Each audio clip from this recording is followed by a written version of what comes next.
ఆ బిజినెస్ అంచెలంచెలుగా ఒక రేంజ్లో లేవడం జరిగింది. ఒక షాప్ పోయి రెండో షాప్ పోయి వర్క్ షాప్స్, అలా మొత్తము ఒక హైలైట్ అయిపోయింది.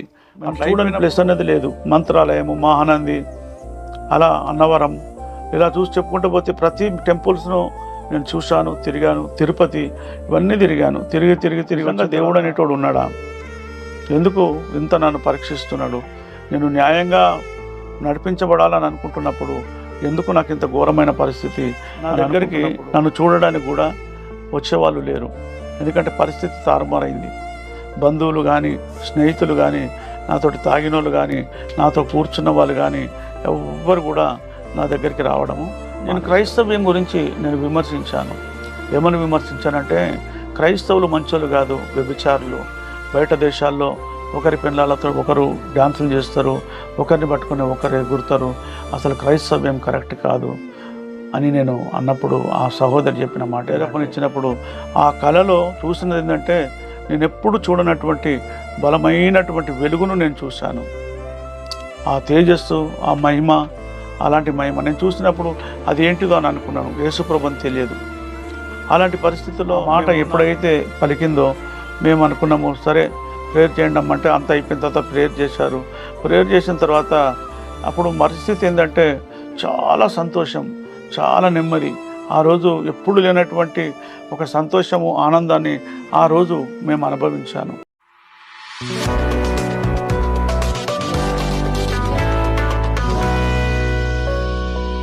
అందరికీ వందనాలు. ఈ వీడియో చేస్తున్న రాజుగారికి కూడా వందనాలు. మరి ఈ వీడియో చూస్తున్న ప్రతి ఒక్కరికి కూడా వందనాలు చెల్లిస్తున్నాను. దేవునికి వందనాలు, కృతజ్ఞతాస్తుతులు చెల్లిస్తున్నాను. నా పేరు మురళి. క్రైస్తవులు మేషకన్న అని పిలుస్తుంటారు. నేను నల్లవెల్లి గ్రామంలో జన్మించాను. ఒక మారుమూల ప్రాంతము. నా యొక్క చిన్నతనంలోనే చిన్నతనం అంతా అక్కడే జరిగింది. నాకు బుద్ధి తెలిసిన సమయంలో బాల్య చదవడం అయితే నల్లవెల్లిలో 5వ తరగతి వరకు చదివాము. అలా పెరుగుతూ ఉన్నప్పుడు ఒక ఊరిలో ఉన్నప్పుడైతే మంచి పేరు. కాకపోతే మా తల్లికి కొద్దిగా ఆమెకు ఏమైంది మనకు తెలియదు, కానీ ఆమెను దగ్గర పిచ్చిదానిలాగా లెక్కలు పెట్టారు. ఆమె మాత్రం మమ్మల్ని బాగానే ప్రేమించేది, మాతోటి బాగానే ఉండేది. మా నాన్నగారు చనిపోయారు. క్యాన్సర్ వ్యాధితో ఆయన చనిపోయారు. ఒక 2 సంవత్సరాల తర్వాత మా అమ్మ చనిపోవడం జరిగింది. నేను మా అన్నయ్య ఉండేవాళ్ళము. మా అమ్మకు మా నాన్నకు సంతానం నలుగురము. 2 అక్కలు, అన్న, నేను అందరికంటే చిన్నవాడను. అప్పుడు మా మేనత్త మమ్మల్ని పోషించింది, మమ్మల్ని నడిపించింది. మా అన్నయ్యను కానీ నన్ను కానీ ముందుకు నడిపించడం జరిగింది. అలా నడిపిస్తున్న సమయంలో అన్నయ్య పెళ్ళయింది. అన్నయ్యకి 2 బిడ్డలైనరు. 2 పిల్లలైన తర్వాత మళ్ళీ నా వివాహం కూడా జరిగించడం జరిగింది 84లో. 84 మే 11 మా ఇద్దరి మ్యారేజ్ జరిగింది. తర్వాత 85లో పాప పుట్టింది. ఆ సమయంలో నల్లవెల్లిలో అక్కడ నక్సలైట్ల ప్రాబ్లం బాగా ఉండేది. ఆ ఊరిలో ఉన్నటువంటి చాలామంది వేరే ఊర్లోకి వెళ్ళిపోవాలన్న ఆలోచనతో ఉన్నప్పుడు మమ్మల్ని కూడా మా మేనత్త వాళ్ళు ఏం చేశారంటే, మీరు నిజామాబాద్ అన్న కామారెడ్డి కానీ వెళ్ళండి అంటే కామారెడ్డి వెళ్ళి బిజినెస్ పెట్టడం జరిగింది. మ్యాచింగ్ సెంటర్ అక్కడ పెట్టడం జరిగింది. ఆ మ్యాచింగ్ సెంటర్ పెట్టిన తర్వాత మా అన్నయ్య కౌంటర్ మీద ఉండేది. పార్ట్నర్స్ 4 వాళ్ళందరూ కూడా షాప్లో ఉండేది. అన్నయ్యకు ఏమైంది ఏం సంగతి తెలియదు, కానీ నేను కామారెడ్డిలో ఉండలేను, నువ్వే ఉండని చెప్పేసి నన్ను పంపడం జరిగింది. నేను కామారెడ్డిలో ఉన్న తర్వాత అప్పటి వరకు నేను ఎలా ఉన్నా అంటే, విలేజ్లో ఒక మంచి పేరు, మంచి గుణము, ఎవరు చూసినా మురళి అంటే అసలు మంచి పిల్లాడు అన్నట్టుగా పేరు కలిగినటువంటి పేరు. అలాంటిది కామారెడ్డి పోయిన తర్వాత వ్యాపారంలో ఉన్న తర్వాత వ్యాపారం నడిపిస్తున్నాము. వ్యాపారం నడిపించడానికి మాకు అనుభవం లేదు కాబట్టి సేల్స్ మెన్స్ని కూడా పెట్టుకోవడం జరిగింది. సేల్స్ మెన్స్ని పెట్టుకున్న తర్వాత ఆ వ్యాపారంలో ఎంతమంది పార్ట్నర్స్ ఉన్నారో అంతమంది పార్ట్నర్స్ ఉండడం జరిగింది. వ్యాపారం జరిగేది తక్కువ, ఖర్చులు ఎక్కువ. మొదటి సంవత్సరము 30,000 రూపాయలు లాస్ అయింది. అలా చూస్తూ ఉంటే తర్వాత ఇంట్రెస్ట్లు అవి అనేసరికి బిజినెస్ అంతా లాస్ అయిపోయింది. వాస్తవానికి అక్కడ ఇంట్రెస్ట్ల రూపంలో డబ్బులు లాస్ అయిపోయింది.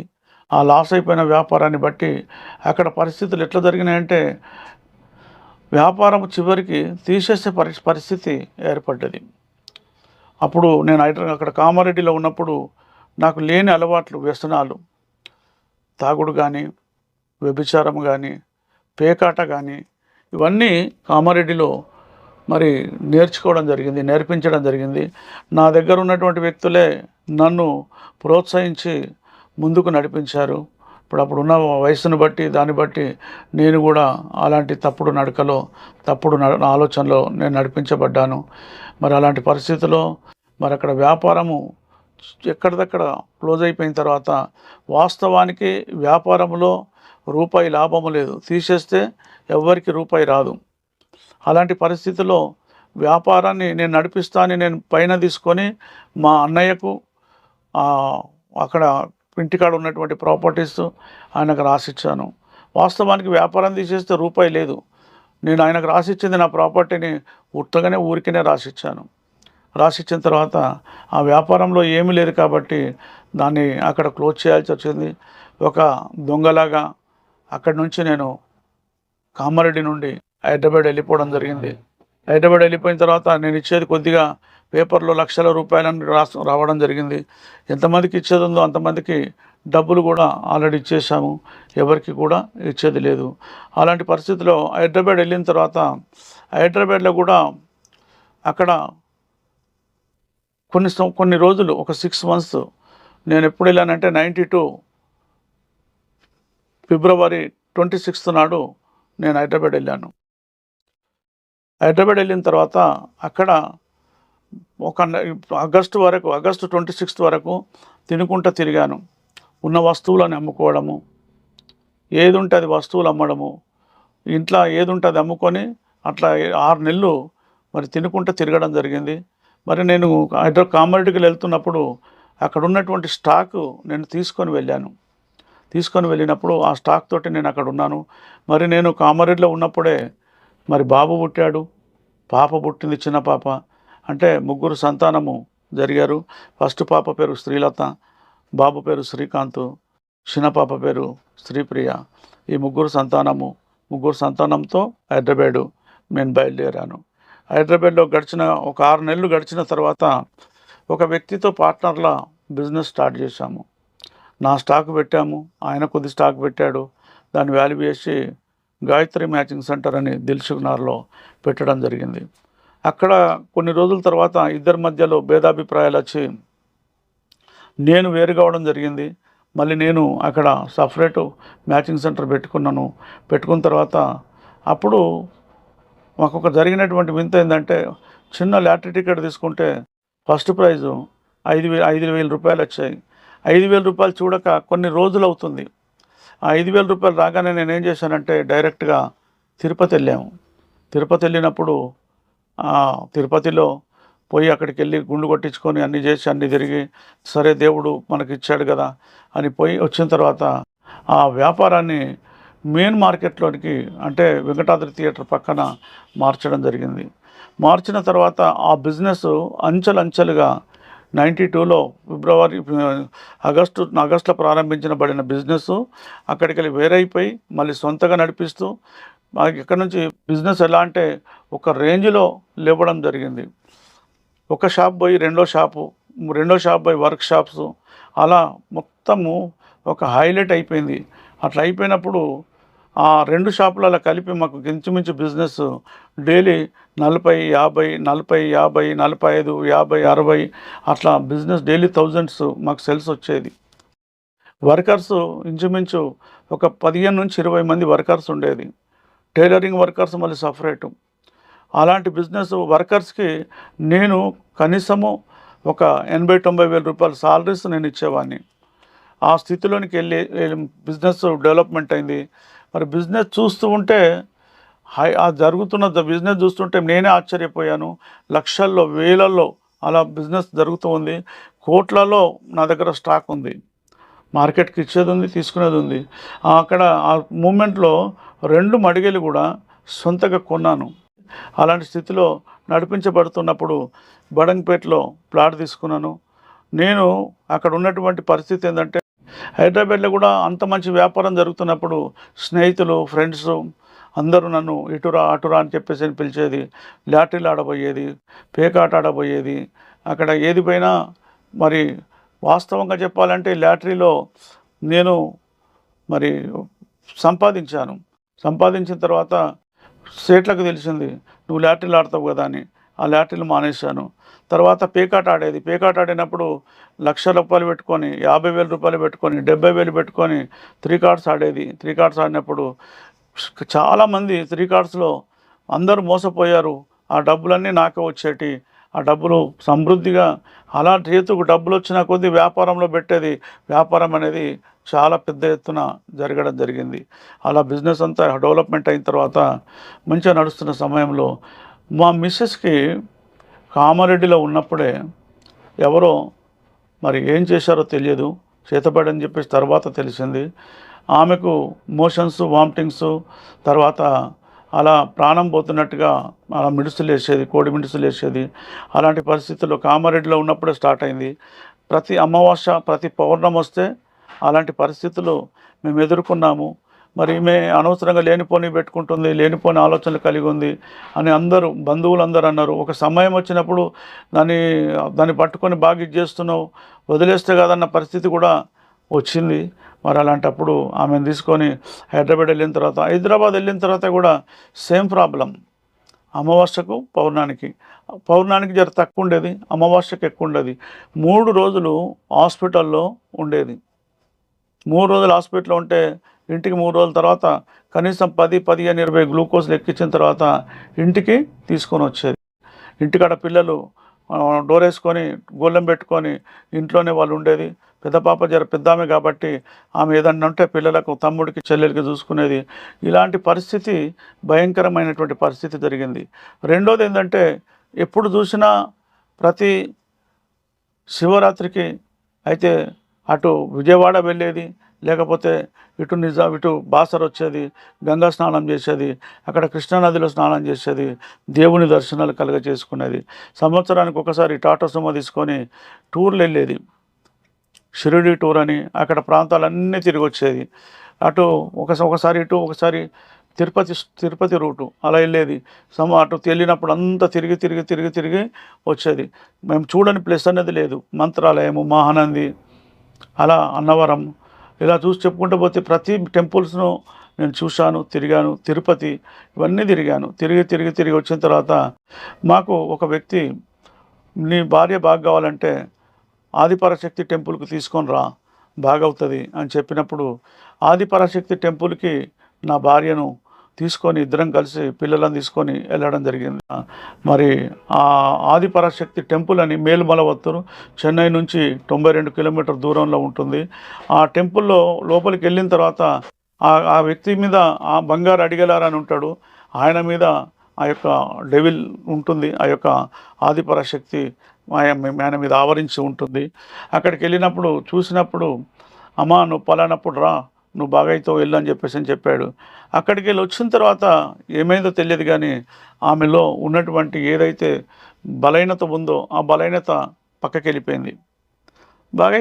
బాగైపోయిన తర్వాత మేము అక్కడికి ఇష్టంగా ఒక సంవత్సరంలో 11 టైమ్స్ వెళ్ళాము. అక్కడ స్పాన్సర్ చేసే విషయంలో, కానుకలు ఇచ్చే విషయంలో, ఎందుకంటే నేను సమృద్ధిగా బిజినెస్ వ్యాపారం పెద్దగా ఉంది కాబట్టి అలా నేను చేసుకుంటూ వచ్చిన తర్వాత ఒక్కసారిగా ఏమైందంటే నా వ్యాపారం మీద దాడి జరిగింది. నేను నా బిజినెస్లో ఒక మడిగ అమ్మేసి బిజినెస్ సెట్ చేసుకుంటాను అని చెప్పేసి నేను అనుకుంటున్న సమయంలో అక్కడ తెలియనటువంటి ఒక డెవిల్ ఏదైతే ఉందో మాకు తెలియలేదు, అది పనిచేయడం స్టార్ట్ చేసింది. ఇక అక్కడ ఉండలేని పరిస్థితి ఏర్పడినప్పుడు దుకాణంలో ఉన్న స్టాక్ అంతా కొద్దిగంత ప్యాక్ చేసి ఒక స్థలంలో పెట్టాము. అక్కడ ఉన్న స్టాక్ ఉంచాము. ఎవరికైతే ఇవ్వాలో ఇచ్చే వాళ్ళకి సరిపోయేటంత స్టాకు అక్కడ ఉంచాను. మిగిలిన స్టాకు నా సొంత స్టాక్ ఎంత ఉందో అంత స్టాకు నేను తీసి మూటలు కట్టి ఒక దగ్గర పెట్టాను. ఒకసారి ఇది జరుగుతున్న సమయంలో మేలుమలవత్తూరు టెంపుల్కి వెళ్ళినప్పుడు అడిగలారును పాదపూజ చేసి, ఆయన పాదపూజ చేస్తే మాట్లాడతాడు. 1,008 రూపాయలు, 10,008 రూపాయలు, అలా మనము 16,008 రూపాయలు, ఒక్కొక్కసారి ఒక్కొక్క రేటు ఉంటుంది. ఆ కానుక మనం చెల్లించినప్పుడు ఆయన పాదాలు పన్నీరుతోటి కడిగినప్పుడు, పసుపు మధ్య అది చందనమంతా రాసినప్పుడు ఆయన మనతోటి మాట్లాడతాడు. 1-2 మాటలు మాట్లాడతాడు. మరి నా పరిస్థితి ఇది అని చెప్పినప్పుడు ఇచ్చే వాళ్ళకి ఇవ్వాలనుకుంటున్నా, నేను నా స్టాక్ నేను తీసుకోవాలనుకుంటున్నాను, ఈ ప్రాబ్లమ్స్ అని వద్దని అనుకుంటున్నాను, నేను చిన్న బిజినెస్ ఏదైనా చేయాలని అనుకుంటున్నాను అని అడిగినప్పుడు ఆయన ఏమంటాడంటే, కొన్ని రోజులు సైలెంట్గా ఉండు, ప్రాపర్టీ అమ్మేసేయి, సైలెంట్గా ఉండు, నీ మీద మాత్రం దెబ్బ పడది, నీ మీద మాత్రం దెబ్బ పడది, ఆ మాట చెప్పాడు. చెప్పిన తర్వాత నేను అన్నాను కరెక్ట్, నాకు సొల్యూషన్ దొరకలేదు. అక్కడ నిలబడినప్పుడు నేను ఒక మాట నా మనసులో అనుకున్నాను, తిరుపతి వెళ్తే అక్కడ మాట్లాడడానికి ఆయన ఏం మాట్లాడలేడు, ఇక్కడికి వస్తే ఆదిపరాశక్తి ఈ వ్యక్తి మీద, అడిగలారి మీద ఉంటుంది కాబట్టి మాట్లాడతాడని అనుకుంటే ఈయన కూడా సమాధానం చెప్పడం లేదు. మరి అక్కడ ప్రాపర్టీ ఏదైతుందో నువ్వు అది అమ్మేసి మరి వేరే ప్లేస్కి వెళ్ళు అని చెప్పేసి చెప్తున్నాడు. మరి ఇప్పుడు ఏం చేయాలా అనేది నాకు అర్థం కాకుండా అక్కడ గర్భగుడి ముంగట ఉండి నేను కొన్ని నిమిషాలు ఆలోచన చేశాను. ఏమైనా ఆలోచన చేశానంటే, నిజంగా దేవుడు అనేటోడు ఉన్నాడా?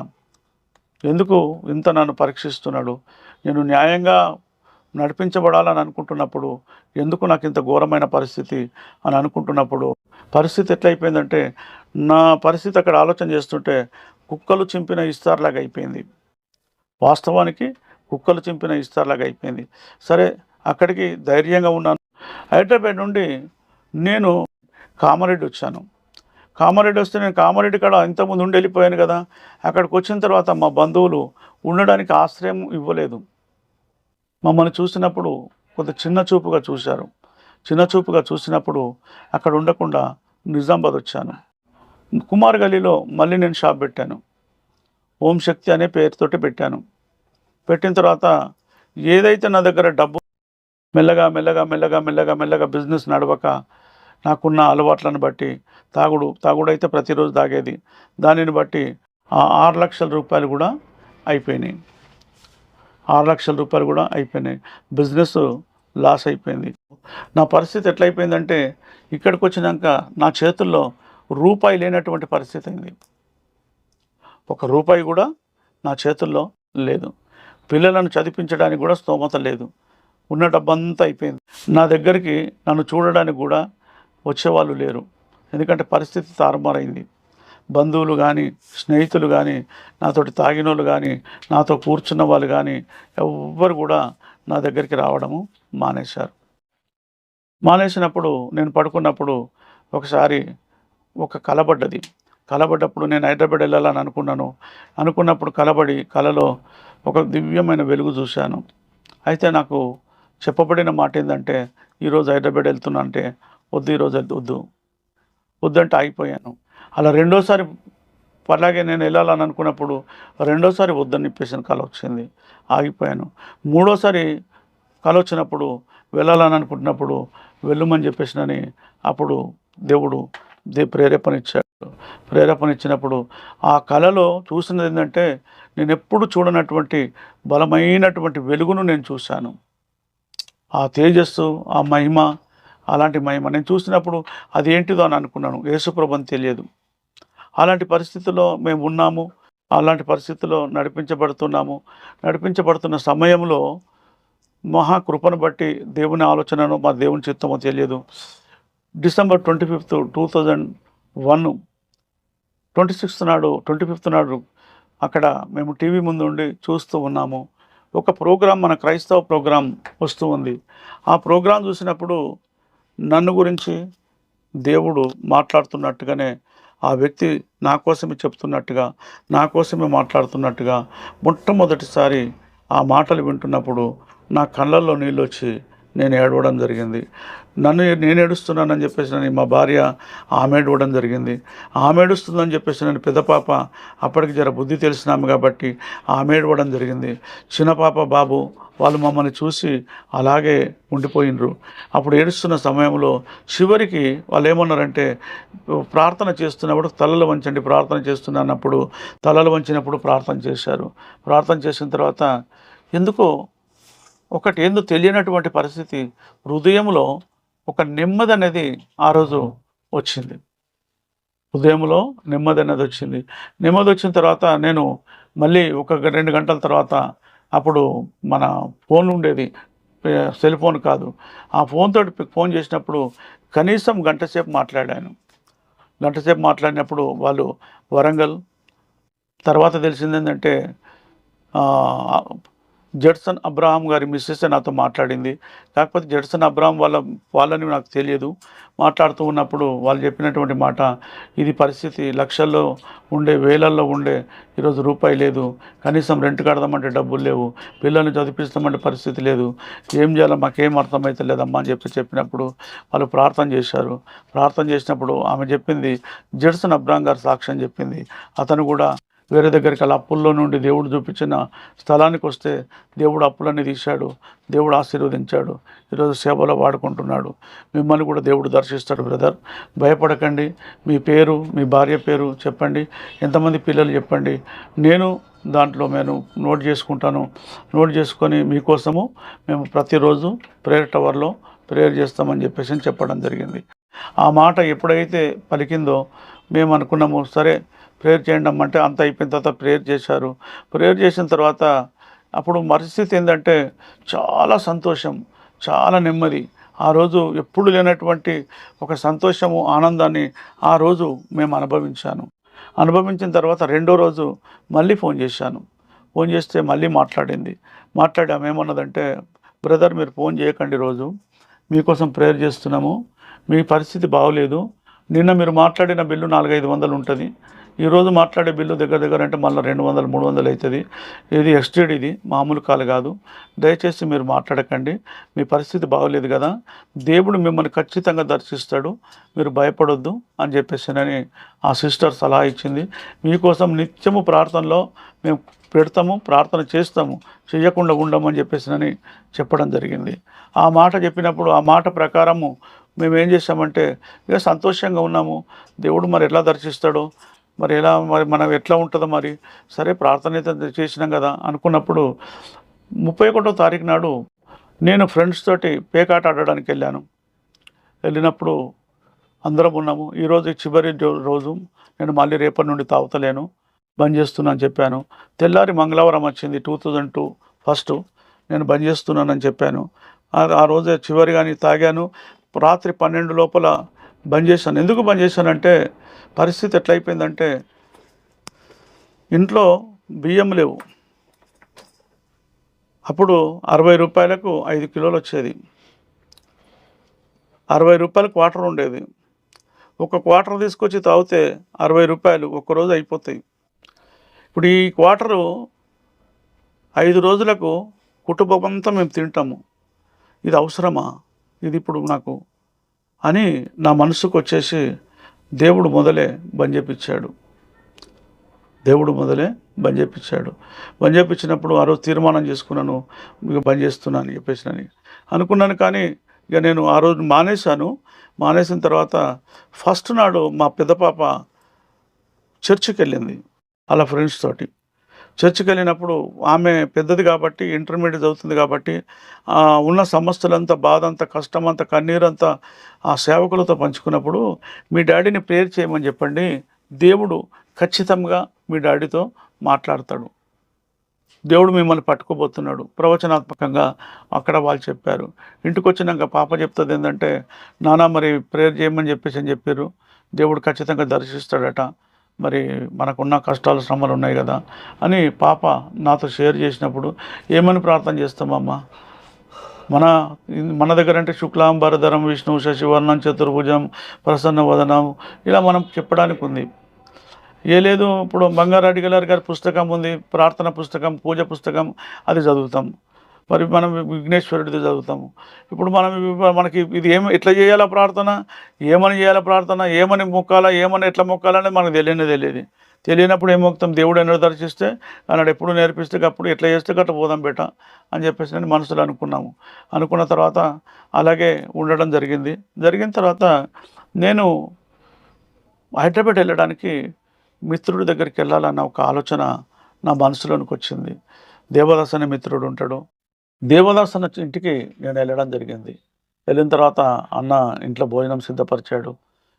యాదమ్మ సిస్టర్ని పిలిపించాడు.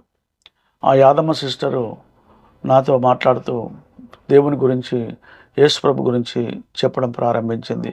ఎలా ప్రారంభించిందంటే, నేను హైదరాబాద్ నుండి ఎప్పుడైతే నేను వెళ్ళిపోయి నిజామాబాద్ వచ్చానో, నిజామాబాద్ వచ్చి వ్యాపారం పెట్టి ఇక్కడ కూడా మొత్తం జీరో అయిపోయి, మొత్తం లాస్ అయిపోయి, ఏది లేకుండా తినడానికి కూడా లేని పరిస్థితి వచ్చినప్పుడు ఆ సహోదరి చెప్పిన మాట ఏంటంటే, మీరు హైదరాబాద్ నుండి వెళ్ళినప్పుడు మీకోసం ప్రార్థన మేము ప్రారంభించామన్నా, మేము నిత్యము మీకోసం ప్రార్థన చేస్తున్నాము.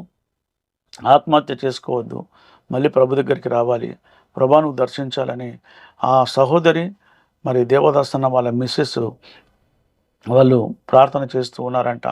మరి మేము ప్రార్థన చేస్తున్నాము, మరి నువ్వు మా దగ్గరికి వచ్చినావు కాబట్టి యేసు ప్రభుని నమ్ముకుంటే దేవుడు అద్భుతాలు చేస్తాడు, ఆశ్చర్యకార్యాలు చేస్తాడు.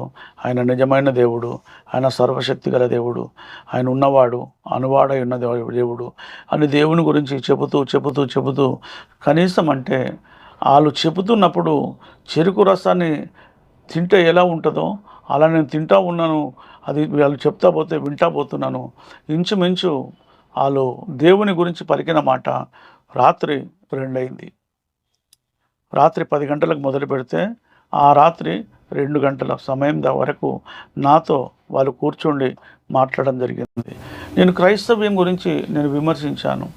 ఏమని విమర్శించానంటే, క్రైస్తవులు మంచోళ్ళు కాదు, వ్యభిచారులు. బయట దేశాల్లో ఒకరి పిల్లలతో ఒకరు డ్యాన్సులు చేస్తారు, ఒకరిని పట్టుకుని ఒకరు ఎగురుతారు. అసలు క్రైస్తవ్యం కరెక్ట్ కాదు అని నేను అన్నప్పుడు ఆ సహోదరి చెప్పిన మాట ఏంటంటే, బైబిల్ చదవన్నా, బైబిల్ చదివితే నువ్వు ఎగురుతున్నారు, ఒకరి భార్యను పట్టుకుని ఒకరు డ్యాన్సులు చేస్తున్నారు, అవి కల్చర్ ఉంది. ఆ కల్చర్ దేవుని కల్చర్ కాదు అది. అక్కడ కూడా నామకార్థ క్రైస్తవులు ఉన్నారు, నామకార్థంగా ప్రభుని ఆరాధించే వాళ్ళు ఉన్నారు. వాళ్ళు కావచ్చు కానీ దేవుని బిడ్డలు కాదు. నువ్వు బైబిల్ చదివినావు అనుకో, ఒకటే భార్య, ఒకటే భర్త, వ్యభిచారం చేయొద్దని చెప్తుంది కానీ వేరే మాట చెప్పదు. బైబిల్లో సత్యం ఉన్నది. నువ్వు బైబిల్ చదివి బైబిల్ ఆధారం చేసుకో, మనుషుల మాటలు కాదు. ఒక్కొక్క మనిషి ఒక్కొక్క రకంగా మాట్లాడతాడు, మనుషుల ఆధారం కాదు. నువ్వు బైబిల్ని ఆధారం చేసుకో, దేవుడి మీద ఆధారపడు, దేవుడు మహిమ కలిగిన కార్యాలు చేస్తాడు అని, ఆశ్చర్య కార్యాలు చేస్తాడని అలా దేవుని సన్నిధిలో దేవుని మాటలన్నీ నాతో వాళ్ళు చెప్పడం జరిగింది. చెప్పినప్పుడు ఆ మాటలన్నీ వింటున్నప్పుడు ఒక మధురముగా వినాలని ఆశ, వింటూనే ఉన్నాను. ఆ 2 గంటల సమయం వరకు ఆ సహోదరి చెప్పిన తర్వాత అందరం కలిసి భోంచేసాము. భోంచేసిన తర్వాత ఆ సహోదరి వెళ్ళిపోయిన తర్వాత మళ్ళీ ఈ సహోదరుడితో మాట్లాడుతూ ఇంచుమించు 3:30-4 గంటల వరకు మాట్లాడుతూ దేవుని మాటలు, అప్పుడు పడుకోవడం జరిగింది. పడుకొని లేచిన తర్వాత 10:30కు లేచాను.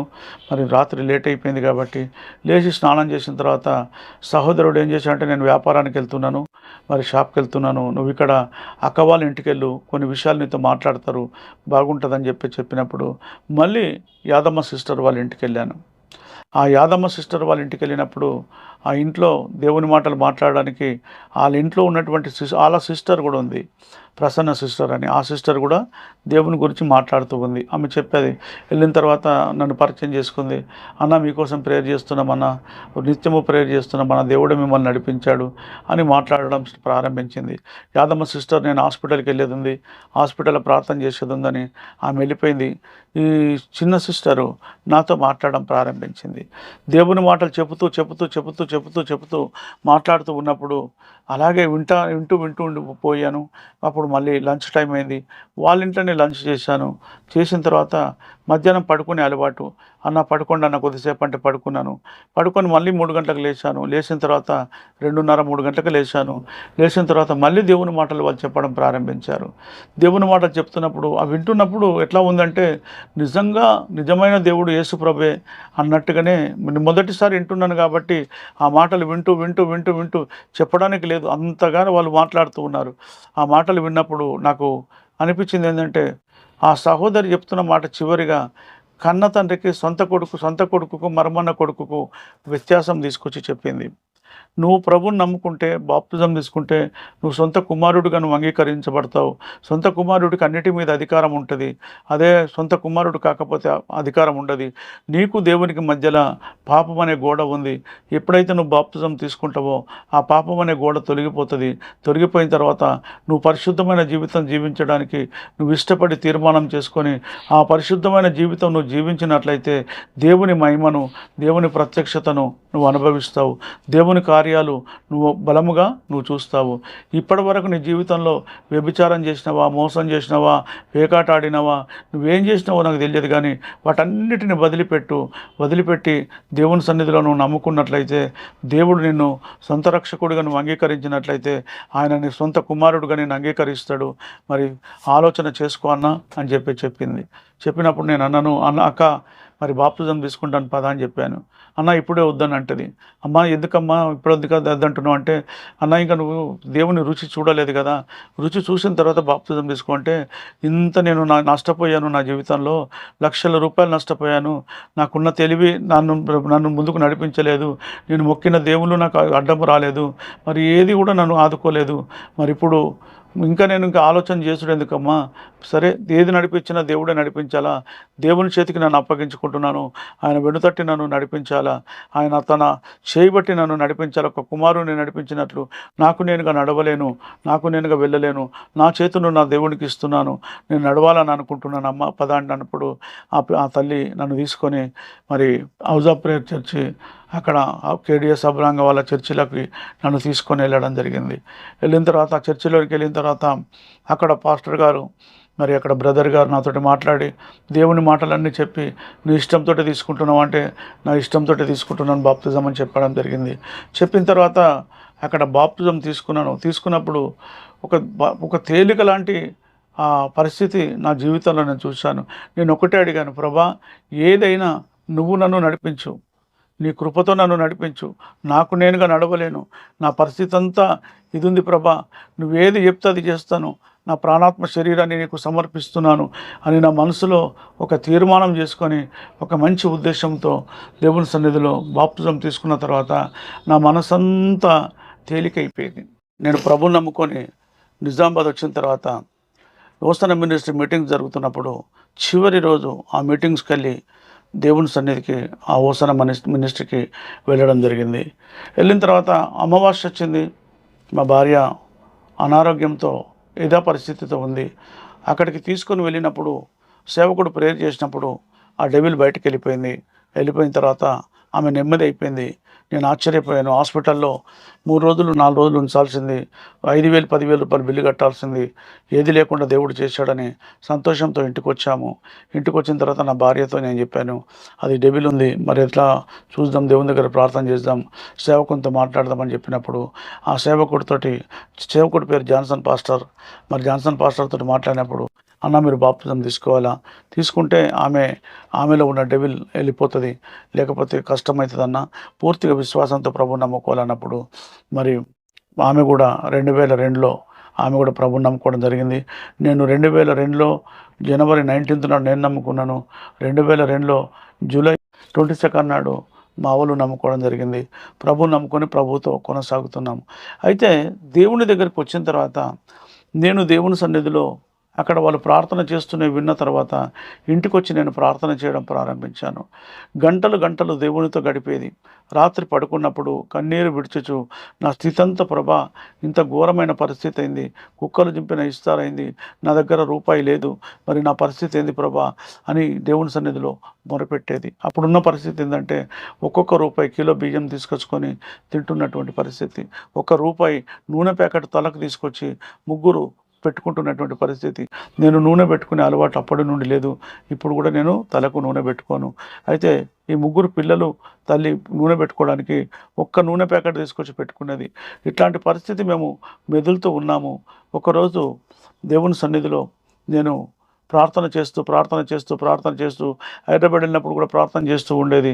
అక్కడ ఉన్నటువంటి జాన్ పాస్టర్ గారు ఆయన నాతో చెప్పిన మాట ఏంటంటే, అన్న దేవుని పిలుపు ఉంది, నువ్వు ప్రార్థన చేసుకో, బైబిల్ చదువుకో, నీ సాక్ష్యం పంచుకో, నీ విలేజ్కి వెళ్ళి సాక్ష్యం పంచుకో, నీ స్నేహితుల మధ్యలో సాక్ష్యం పంచుకో, దేవుడు నిన్ను వాడుకుంటాడు, దేవుడు నిన్ను నిలబెట్టుకుంటాడు. అంటే నేను అన్నది ఏంటంటే, ఓసన మందిరంలో చిన్న పిల్లలు అక్కడ సేవకులు, నా కొడుకు వయసులో సేవకులు, నేను ఇప్పుడు ఈ వయసులో ఏం సేవ చేస్తాను, బైబిల్ గురించి ఏబిసిడి కూడా తెలియదు, ఏం ఆలోచనలు లేవు, నాకు ఆ నాలెడ్జ్ లేదు, సేవ నాతోటి కాదని చెప్పేసి నేను అనుకుంటున్న సమయంలో, అలాగే అనుకునేది దేవుని సన్నిధిలో ప్రార్థన మాత్రము నేను విడవక ఎడబాయక గంటలు రాత్రి ప్రార్థన చేసేది.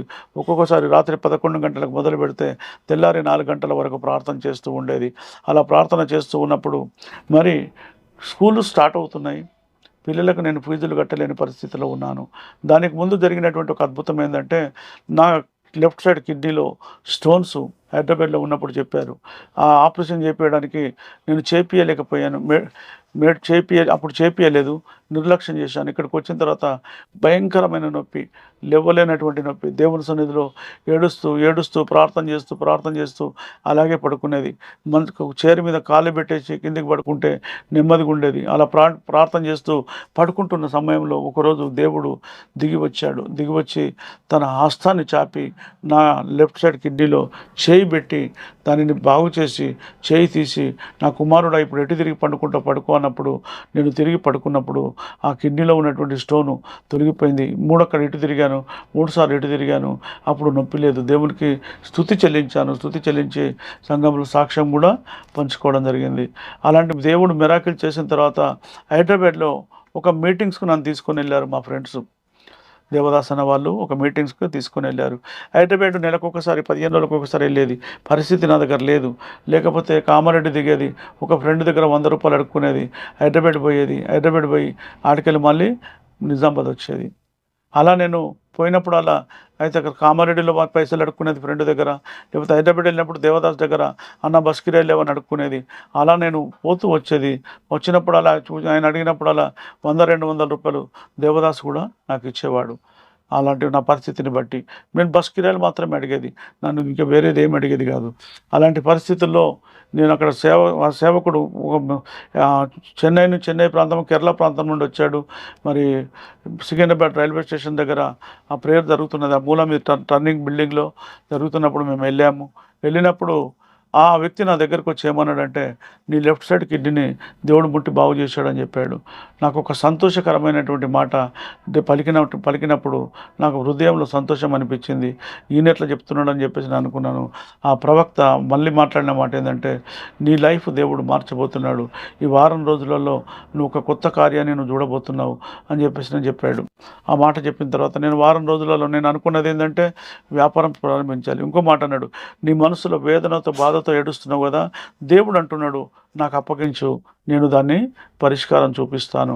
నేను ఏడుస్తున్నది ఏంటంటే, పిల్లల ఫీజులు ఎట్లా కట్టాలి ప్రభా, ఇప్పటి వరకు ప్రైవేట్ స్కూల్లో చదివించాను, ఫీజులు కట్టాను, ఇప్పుడు ఫీజులు కట్టలేని పరిస్థితిలో ఉన్నాను ప్రభా, నాకు సహాయం చేయి ప్రభా అని నేను ప్రార్థన చేస్తూ ఉన్నప్పుడు సేవకుడు వచ్చాడు, నా బిడ్డ ఏడవకు, అది నాకు అప్పగించు, అది నేను చూసుకుంటానప్పుడు వెనువెంబడే ప్రభా, నా బిడ్డలను నువ్వు చదివిస్తున్నందుకు వందనాలు, వారి విషయాలు నువ్వు కృప చూపుతున్నందుకు వందనాలని దేవుని సన్నిధిలో స్తుతి చెల్లించి దేవుణ్ణి ఆరాధించి అక్కడ నుండి ఇంటికి వెళ్ళిపోయిన తర్వాత అక్కడ ఒక సిస్టర్ మళ్ళీ ప్రార్థన చేస్తూ ఆమె కూడా ప్రవచనాత్మకంగా, అన్న ఈ వారం రోజులలో నువ్వు వ్యాపారాన్ని ప్రారంభించబోతున్నావు, దేవుడు నిన్ను ఆశీర్వదిస్తున్నాడు, దేవుడు నిన్ను దీవిస్తున్నాడని ఆ సిస్టర్ కూడా చెప్పడం జరిగింది. ఆ మాటలు విన్న తర్వాత నా హృదయంలో అవి అన్నింటినీ నేను దేవుడు జరిగిస్తున్నాడు, ఏదో అద్భుతం చేస్తున్నాడని నేను ఇంటికి రావడం జరిగింది. ఆ రోజు నేను వచ్చినప్పుడే జూన్ 13వ తారీఖు పిల్లలు మన స్కూల్కి వెళ్ళి పెద్ద పాప ఏమడిగిందంటే టీసీలు అడిగింది. పిల్లల టీసీలు అడిగితే ఫాదర్ గారు ఏమన్నారంటే, ఎస్ఎఫ్ఎస్ స్కూల్లో ఫాదర్ అన్న మాట్లాడిన మాట ఏంటంటే, ఎందుకమ్మా టీసీలు అడుగుతున్నావు అంటే, గవర్నమెంట్ స్కూల్ వేస్తాం అంకుల్, మరి డబ్బులు కట్టలేని పరిస్థితిలో ఉన్న డాడీ అని చెప్పినప్పుడు ఏమైందమ్మా ప్రాబ్లం అంటే ఆమె అంత స్టోరీ చెప్పుకొచ్చిందంట మొత్తం కంప్లీట్. హైదరాబాద్లో నష్టమైంది అన్నీ ఆ ఫాదర్కి మొత్తం చెప్పిన తర్వాత ఇప్పుడు కట్టలేని పరిస్థితిలో ఉన్నాము, ఇవ్వలేని పరిస్థితిలో ఉన్నాము. మరి అన్నప్పుడు ఆ ఫాదర్ గారు అన్న మాట్లాడిన మాట ఏంటంటే, ఫీజులు మీరు గవర్నమెంట్ స్కూల్లో ఎంత కడతారో గంతే కట్టండి అమ్మ, మీరు 100 కడతారా 200 కడతారా, పిల్లల్ని తీసేయద్దు, పిల్లలు ఉండని, నెక్స్ట్ ఇయర్లో దేవుడు ఎట్లా ఉంటే అట్లా మీరైతే ప్రభుని నమ్ముకున్నారు కదా, మీరు ఉండని అని చెప్పేసి అని. అది క్రైస్తవ స్కూలు. అలా దేవుడి సన్నిధిలో ప్రార్థన చేసినప్పుడు వాళ్ళ ఫీజులు మాఫ్ చేశాడు. నేను ఇంటికి వచ్చాను హైదరాబాద్ నుండి. ఇంటికి వచ్చేసరికి నా భార్య లేదు, పిల్లలు లేరు, చిన్నపాప ఉంది. చిన్నపాప చెప్తున్న మాట ఏంటంటే, నాన్న స్కూల్కి ఫాదర్ పిలిచాడు, అమ్మకి ఇట్లా పోయినారు, ఆల్రెడీ ఫాదర్ చెప్పాడు ఫీజులు కట్టొద్దు, ఉండనని చెప్పాడు, మీ మమ్మీని విలుమని చెప్తే మమ్మీ పోయింది, అమ్మ పోయింది అని చెప్పారు. చెప్పిన తర్వాత నేను మోకాళ్ళ మీద పడి దేవుని సన్నిధిలో ఏడ్చాను.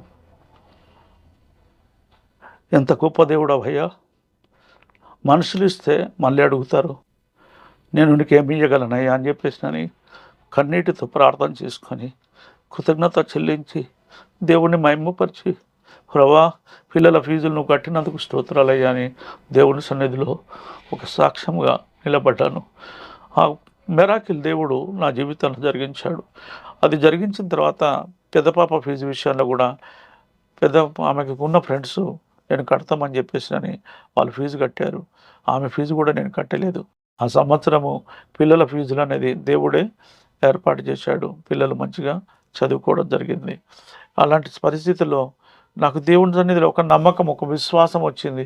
దేవుడు ఇంకో అద్భుతం చేశాడు, ఇంకో అద్భుతం అని చెప్పారు కదా, మరి బట్టల షాప్ వ్యాపారం కూడా అన్నారు కదా, మరి ప్రభా అది కూడా నువ్వు జరిగిస్తున్నందుకు నీకు స్తోత్రాలు ప్రభా, అది ఎలా జరిగిస్తావో నాకు తెలియదు ప్రభా, అది జరిగించు ప్రభా అని ప్రార్థన చేస్తున్నప్పుడు దేవుడు ఏం చేశాడంటే, ఒక దగ్గర రూమ్ ఖాళీ ఉందని చెప్పేసి నేను వచ్చి చూసిపోతున్నప్పుడు అమలవాడి చౌరస్తాలో ఆ రూమ్ చూసి వెళ్ళిన తర్వాత అక్కడ చెప్పిన మాట ఏంటంటే 10,000 అడ్వాన్సు, 900 కిరాయి. దేవుని దగ్గర ప్రార్థన చేస్తున్నాను, ప్రభా 10,000 రూపాయలు నా దగ్గర లేవు, నేనేం చేయాలి ప్రభా, నాకు సహాయం చేయి ప్రభా అని ప్రార్థన చేస్తున్నాను. ప్రార్థన చేస్తున్నాను, మోకాళ్ళ మీద ఉన్నాను. ఇంటికి వచ్చాడు. నేను ఎక్కడైతే కిరాయికి ఉన్నానో నిర్మలోదయ బ్యాక్ సైడ్ అక్కడికి వచ్చాడు. ఆయన వచ్చి మాట్లాడుతున్న మాట ఏంటంటే, నా అడ్వాన్సు తర్వాత ఇచ్చినా సరే వచ్చి ఉండండి, మళ్ళీ పెట్టుకోండి, చాలు చేసుకోండి, నాకు మెల్లగా ఇచ్చినా సరే అని చెప్పాడు. చెప్పిన తర్వాత అప్పుడే అనుకున్నాను నేను, ఇది దేవుని కార్యము, మనుషులు చేసే కార్యం కాదు, అడ్వాన్స్ ఇవ్వకున్నా సరే నువ్వు ఉండు అని ఎప్పుడైతే చెప్పాడో అక్కడికి వచ్చి ఆ వ్యక్తి ఏమంటారంటే, మంచి వ్యక్తి కాదు, ఆయన దొంగ, ఆయన మన దగ్గర ఉండొద్దు అని నన్ను వ్యతిరేకించిన వ్యక్తులు కూడా ఉన్నారు. ఆయన దేవుడు చెప్తున్నాడు కాబట్టి నేను అక్కడికి వెళ్తాను, అది ఏదన్నా కానీ దేవుడు చూసుకుంటాడని చెప్పి అక్కడికి ఆ స్థలంలోనికి వచ్చాను. వ్యాపారాన్ని చెప్పినట్టు వారం రోజులు దాటకుండా 23-22 తారీఖు ప్రాంతంలో ఈ యొక్క వ్యాపారాన్ని ప్రారంభించడం జరిగింది. సేమ్ వ్యాపారం ఏదైతుందో ఉన్న సరుకుతో ప్రారంభించిన తర్వాత దేవుని సన్నిధిలో ప్రారంభించకముందు ఒక మెరాకిల్ దేవుణ్ణి అడిగాను, ప్రభా నా దగ్గర ఒక పైసలు లేవు ప్రభా, డబ్బులు కావాలి ప్రభా, ఒక 10,000 రూపాయలు ఉంటే బొంబాయి పోయి మాల్ తెచ్చుకుంటాను ప్రభా, మెల్లగా అమ్ముకుంటాను ప్రభా అని అడుగుతున్నప్పుడు ఒక వ్యక్తిని అడిగాను. ఆ వ్యక్తిని అడిగితే ఆ వ్యక్తి ఇస్తా అని చెప్పి చివరికి నేను టీవీ తీసుకొచ్చాను అన్న, నాతోటి కాదు అని చెప్పడం జరిగింది. చెప్పినప్పుడు నేను దేవుణ్ణి అడిగాను, ప్రభా ఒక ద్వారం మూయబడితే 7 ద్వారాలు తెరుస్తానన్నావు ప్రభా, నాకేం చేయలేదు ప్రభా, నేను 10,000 ఆశపడ్డాను, 70,000 రూపాయలు ఇప్పుడు నాకు కావాలి ప్రభా అని ప్రార్థన చేశాను. అనుకోకుండా నేను మార్కెట్కి వెళ్తే 70,000 రూపాయల సరుకు నాకు క్రెడిట్గా ఇచ్చారు. నేను 10,000 పెట్టాలనుకున్నాను, 70,000 రూపాయల సరుకు మార్కెట్లో నుండి వచ్చింది. అప్పుడు అనుకున్నాను, ప్రభా నేను ఏదైతే ప్రార్థన చేశానో ఆ రకంగా నువ్వు నాకు ఇచ్చావు ప్రభా అని. అక్కడ నుండి మెల్లగా పోషణ మాకు స్టార్ట్ అయింది. దేవుడు అలా అద్భుతాలు చేస్తూ దేవుడు పోషించడం ప్రారంభమైంది. రాత్రి ఎక్కువ ప్రార్థనలో దేవుని సన్నిధిలో గడిపేది. అప్పుడు అలాంటి సమయంలో మా భార్యకు సేమ్ అమావాస్య వచ్చింది, ప్రాబ్లం స్టార్ట్ అయినప్పుడు చర్చికి తీసుకొని వెళ్ళినప్పుడు అక్కడ పాస్టర్ గారు ప్రార్థన చేసినప్పుడు అది ఉన్న డెవిల్ ఆ శరీరంలోకి వెళ్ళిపోవడం జరిగింది. వెళ్ళిపోయినప్పుడు అప్పుడు నేను అనుకున్నాను, దీనికోసం లక్షల రూపాయలు, వేల రూపాయలు ఖర్చు పెట్టాము. ప్రతి అమావాస్య పౌర్ణానికి ఇంచుమించు 10 నుంచి 15,000, 20,000 రూపాయలు, 25,000 రూపాయలు ఖర్చు పెట్టేది. అలాంటిది ఒక్కటే నిమిషంలో ప్రార్థన చేస్తే అది తొలగిపోయిందని మేము ఆశ్చర్యపడ్డాము. ఆశ్చర్యపడ్డ తర్వాత ఇంటికి వచ్చిన తర్వాత ఒక నిర్ణయం తీసుకున్నాము, బాప్తిజం తీసుకోవాలని. మళ్ళీ మా భార్య కూడా బాప్తిజం తీసుకోవడం జరిగింది. బాప్తిజం తీసుకున్న తర్వాత దేవుని సన్నిధిలో కొనసాగుతూ ఉన్నాము. ఎప్పుడైతే బాప్తిజం తీసుకుందో దేవుని సన్నిధికి కొనసాగుతున్నామో, ఏ చేతబడి అయితే ఉందో ఆ చేతబడి ఆ బిడ్డ మీదకి పైకొచ్చి, ఆమెకు తెలియదు కానీ పైకొచ్చి మాట్లాడుతుంది నాతోటి, నువ్వు ప్రార్థన ఆపండి, మీరు ప్రార్థన ఆపండి, ప్రార్థన చేయకండి, నేను ఏదైతే చేతబడి చేశానో అది తీసేస్తాను అని చెప్తుంది. మరి ఎందుకు చేసినావు చేతబడి అని అడిగితే, ఇప్పటివరకు చేతబడి చేశాను, ఇంత నష్టం జరగడానికి నేనే కారణము, హైదరాబాద్లో నీ వ్యాపారం కోల్పోవడానికి అదంతా నష్టము నా ద్వారానే జరిగింది. మీరు అక్కడ జరుగుతున్న గొడవల్లో నీకు రామరెడ్డి నీ పక్షంగా ఉన్న వ్యక్తిని నేను నీకు వ్యతిరేకంగా చేసింది కూడా నేనే. అక్కడ నుండి నిన్ను చిల్లంజిత్తులు చేసి నిన్ను సర్వనాశనం చేసింది నేనే. ఇంకేముంది మనం చేయడానికి, వెళ్ళిపోవచ్చు కదా అంటే, నేను తీసేస్తాను, నేను ఉండను, నాకు ఒక సమయం కావాలా, పూర్ణము నాడు నేను తీసేస్తానని చెప్పి అలా చెబుతూ ఇంచుమించు ఒక 6 నెలల నుంచి ఏడాది వరకు టైం తీసుకున్నాడు. తర్వాత ఆ చేతబడి అనేది తొలగిపోయిన తర్వాత మేము ఏదైతే పూజలు చేస్తుంటామో, ఏవైతే కొలుస్తుంటామో, నేను ఆదిపరాశక్తి మాల కూడా వేసుకున్నటువంటి పరిస్థితి. అలాంటి దేవుని పూజించేది, ఆదిపరాశక్తిని పూజించేది బాగా విశ్వాసంతో. అలాంటి సమయంలో ఆదిపరాశక్తిని పూజిస్తున్నటువంటి వ్యక్తి, ఆ వ్యక్తి ఏదైతే ఆదిపరాశక్తి ఏదైతే ఉందో మా మిస్సెస్ మీదకి రావడం జరిగింది. ఆ ఆదిపరాశక్తి పైకి వచ్చి ఏమంటుందంటే, ఇప్పుడు నన్ను పూజ చేయండి, నన్ను కొలవండి, మీరు ఇంట్లో మళ్ళీ ఫోటోలో నిలుపుకోండి, ఆ దేవుణ్ణి వదిలిపెట్టండి, ఆ దేవుణ్ణి వదిలిపెడితే నేను మిమ్మల్ని కోటీశ్వరుడిగా చేస్తాను, నీకు కార్లు ఇస్తాను, బంగ్లాలు ఇస్తాను, ఏది కావాలంటే అది ఇస్తాను అని చెప్పడం జరిగింది. ఆ సమయానికి నేను అప్పటి వరకే ప్రార్థనలో గడుపుతూ ఉన్నాను కాబట్టి దేవుని ఆత్మ నాలో పనిచేయడం ప్రారంభించింది. అప్పుడు నేను దేవుని ఆత్మ ద్వారా నేను మాట్లాడాను, నువ్వు బలి కొడతావు కదా, నీకు బలి కావాలి కదా, రక్త బలి, ఏం కావాలో నీకు రక్త బలి అని అడిగినప్పుడు ఆ వెంటది ఏంటంటే, మీలో 5గురిలో ఒకరిని నేను తీసుకుంటాను, నువ్వు 5గురిలో నువ్వు తీసుకుంటే మాది నువ్వు నాకు అవసరం లేదు, నువ్వు అనవసరంగా మా ఇల్లు నువ్వు ఇంటిని వదిలిపెట్టి వెళ్ళిపో అని చెప్పేసి నేను గద్దించినా కానీ అది వెళ్ళిపోతుంది, అలాగే ఉంటుంది. ప్రార్థన చేస్తూ ఉండేది. అది దురాత్మను గద్దిస్తూ ఉండేది దేవుని సన్నిధిలో. అది గద్దించినప్పుడు అది ఒక 6 నెలలు ఏడాది సతాంచి అది మా ఇంట్లోకి వెళ్ళి పక్కింటికి వెళ్ళిపోయింది. అది క్లియర్గా దేవుడు చూపించాడు. అప్పుడు దేవుని సన్నిధిలో మాట్లాడిన మాట ఏంటంటే, నువ్వు పరలోకానికి తీసుకెళ్తావా అని అడిగా. నేను పరలోకానికి నేను తీసుకెళ్ళను, యెహోవా పరలోకానికి తీసుకెళ్తాడు, నేను కాదని చెప్పడం జరిగింది. ఆ మాట పలికినప్పుడు నేను అన్నాను, నువ్వు పరలోకాన్ని తీసుకెళ్ళవు, నీకు తెలియనప్పుడు అనవసరంగా మమ్మల్ని ఎందుకు పీడిస్తావు, నువ్వు వెళ్ళిపో. ప్రభును ఇన్ని రోజులు నేను కొలిచినప్పుడు మా పరిస్థితి దారుణం కాకుండా ఉంటే మేము యేసుప్రభు దగ్గరికి వచ్చే వాళ్ళమే కాదు. యేసుప్రభుని తెలుసుకున్న తర్వాత, సత్యాన్ని తెలుసుకున్న తర్వాత, బైబిల్ చదివిన తర్వాత నేను ఆరాధించడము అది కుదరదు, నువ్వు ఏదనుకున్నా కుదరదు, ఈ ఇంటిని వదిలిపెట్టి వెళ్ళిపో అంటే పక్కింటికి వెళ్ళింది. పక్కింటిలో వైభవంగా జరిగింది. ఆ కుటుంబాన్ని కూడా మళ్ళీ చివరికి సర్వనాశనం చేసింది. అది మా కళ్ళ ముంగట మేము చూసాము. అలాంటి పరిస్థితి మేము ఎదుర్కొన్నాము. నిజంగా ప్రభువును తెలుసుకున్నప్పుడు నేను ఒక మాట అడిగాను, ప్రభువా, ఇప్పటి వరకు ఎన్ని పూజలు చేశాము, నా ప్రాణాత్మ శరీరాన్ని నీ సన్నిధిలో సమర్పిస్తున్నాను, నీకు సరెండర్ అయిపోతున్నాను, నువ్వే నన్ను నడిపించాలా ప్రభా అని ఏ రోజైతే నేను దేవుని సన్నిధిలో ప్రార్థన చేసుకున్నానో ఆ దేవుడే నడిపించడం ప్రారంభమైంది.